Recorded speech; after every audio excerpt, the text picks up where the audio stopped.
Damian Marley. The truth behind the rumor that wouldn't die. What if your biggest blessing also became your biggest curse? What if your name opened every door, but also brought whispers, judgment, and a shadow you could never shake? That's been the reality for Damian Marley, son of the legendary Bob Marley. For years, he's been crushing the music scene in his own right, mixing reggae, hip-hop, and dancehall like no one else. But behind the beats, there's been a rumor, one that's followed him like a ghost. Now, Damian's finally breaking his silence. But before we get to what he said, let's rewind. Damian Robert Nesta Marley, known by fans as Junior Gong, was born on July 21, 1978, in Kingston, Jamaica. The youngest son of Bob Marley and Cindy Breakspear. Yes, that's Cindy Breakspear, jazz singer and Miss World 1976. Damian was born into two very different worlds. His dad came from the gritty streets of Trenchtown, while his mom came from a more privileged background. That mix of struggle and status would later inspire his iconic album, Halfway Tree, a symbol of balance between two worlds. Now, imagine being 2 years old and losing your father, one of the most powerful musical voices of all time. That loss hit hard, but Damian still grew up deeply connected to Bob's legacy. Raised mostly by his mom and stepdad, he also spent a lot of time at the legendary Marley home at 56 Hope Road, which doubled as a music studio. That place? Pure creative fire. That energy? It lit the spark in Damian early. By the time he was 13, he wasn't just a Marley kid, he was making moves. He co-founded a group called the Shepherds with other kids of reggae royalty. They got noticed quick, performing at major festivals across Jamaica. But when the group split in the early 90s, Damian didn't fade. He went solo. And that's when things really started to cook. In 1993, his first solo track, DJ Degree, dropped under the Tough Gong label, founded by his dad. A year later, Sexy Girls on My Mind helped grow his buzz. But the real shift came in 1996, when, at just 18, he dropped his debut album, Mr. Marley. It wasn't what people expected. Instead of soft roots reggae, Damian hit with hard dancehall vibes and hip-hop flow. Fans were surprised, but intrigued. This wasn't Bob 2.0. This was something new. That album featured reimagined versions of Bob's songs but through Damian's lens, especially the track Me Name Junior Gong, which crushed the charts in places like Hawaii. His live performances with his brothers Ziggy and Julian helped him reach global audiences, including a slot at Lollapalooza. From early on, Damian was carving out his path, not just riding the Marley wave. Fast forward to 2001, and Halfway Tree changed everything. The album wasn't just a hit, it won a Grammy. Damian showed the world he wasn't just Bob's son, he was a serious artist with something to say. The project blended reggae, hip-hop, and African rhythms, featuring legends like Bounty Killer and Capleton alongside hip-hop stars like Eve. Tracks like It Was Written and Give Dem Some Way hit deep with political edge, cultural roots, and undeniable beats.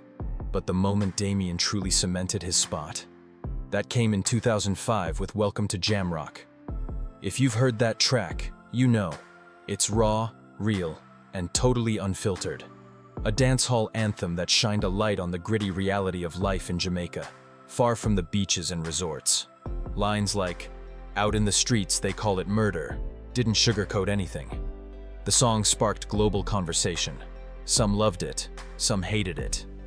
Critics in Jamaica worried it painted the country in a bad light, threatening tourism.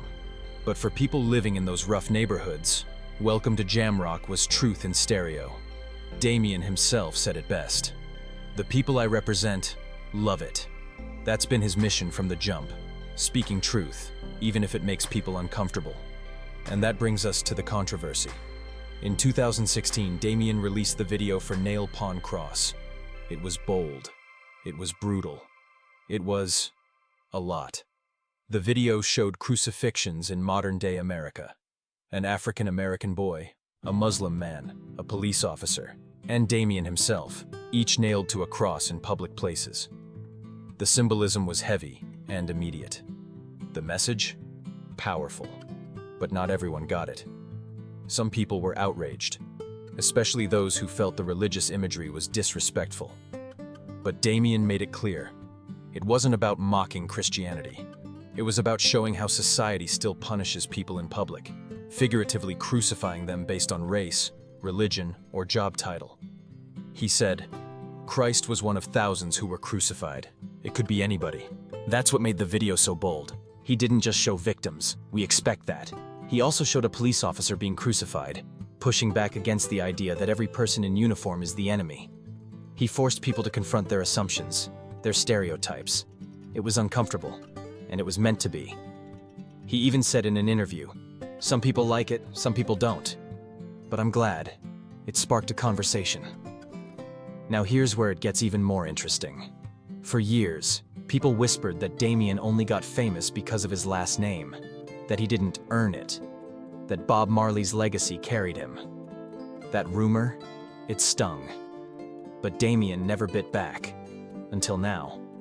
He finally addressed it, saying, "Being Bob Marley's son opened doors, sure, but I'm proud of my music. People press play out of curiosity, but they keep listening because of what they hear." Boom. He said it all in one line.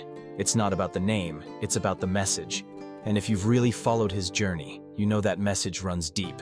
He's never been about chasing trends or quick hits. Every song, every album, every collaboration, from Distant Relatives with Nas to Stony Hill, is built on something real.